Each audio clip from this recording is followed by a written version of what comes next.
It was in room 16, I'll never forget that. I had felt totally fine. I just figured it was going to be like any other day. I was going to walk into the emergency room and see why I was short of breath, and no idea it was going to turn into what it did. She was talking, she walked in on her own power.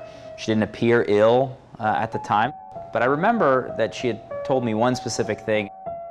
I was born with a congenital heart defect. I had my first surgery at 9 days old. And then I had another surgery at 14. She had something that she was born with called a coarctation of the aorta.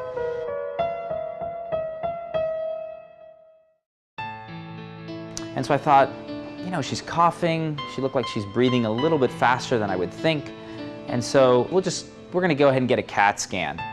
The next thing I know, I was in a different room and I hear Brant, the nurse, screaming to get in the room. And I run into the room and I see her with a pink bucket and basically a tube of blood coming from her mouth into the bucket and the color just draining out of her face.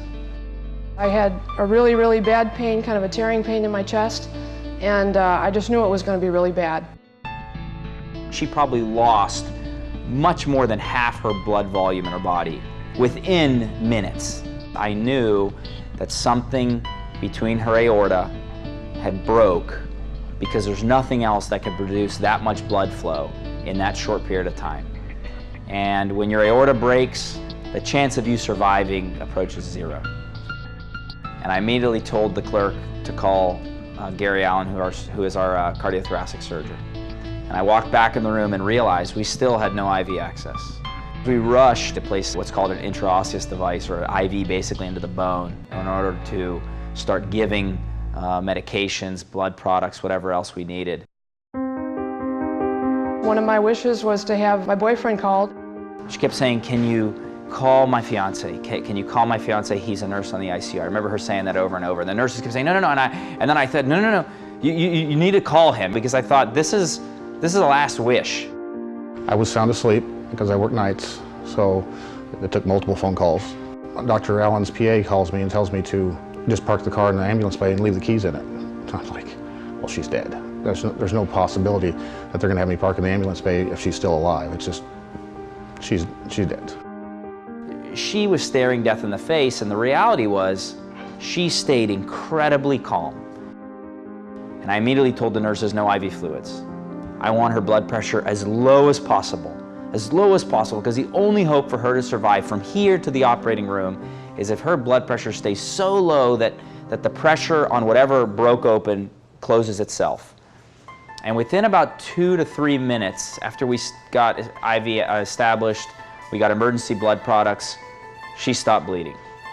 Now again, the line that I put in, you could not do the specific CAT scan you did, like anywhere, it's not made for that. And I remember arguing with the CAT scan tech, and they're like, we can't do it. It was so much going on.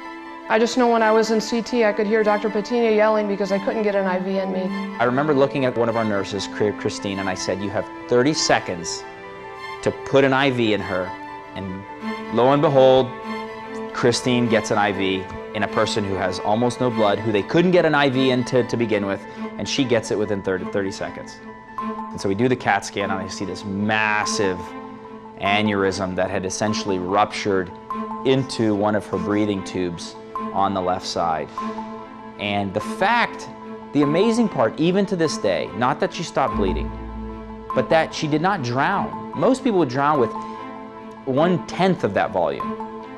And we get her back to the ER. As we're working a stabilizer, the cardiothoracic surgery and the team comes in. He realizes that this is a very big deal.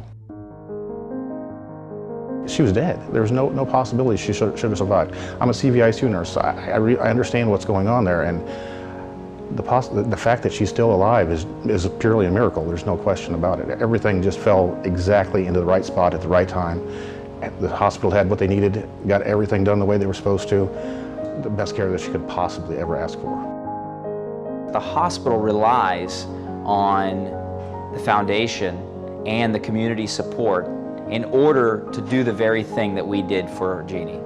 It relies on those dollars, the volunteerism, and the prayers of the individual and the community in order to have good equipment such as CT scanners, have bedside ultrasound that we use significantly during her specific case, have the ability to maintain blood products, and have the nursing staff that is not just a warm body there, but that is a highly skilled nurse.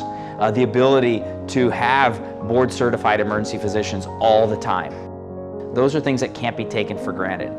Every single thing was needed to save her life. And for those of you who are actively involved in supporting Florida Hospital Waterman, I cannot thank you enough. I was the person that everybody had to do the right thing for them to save me, and they all did. Right place, right time, right people. If one thing had gone wrong, I wouldn't be here.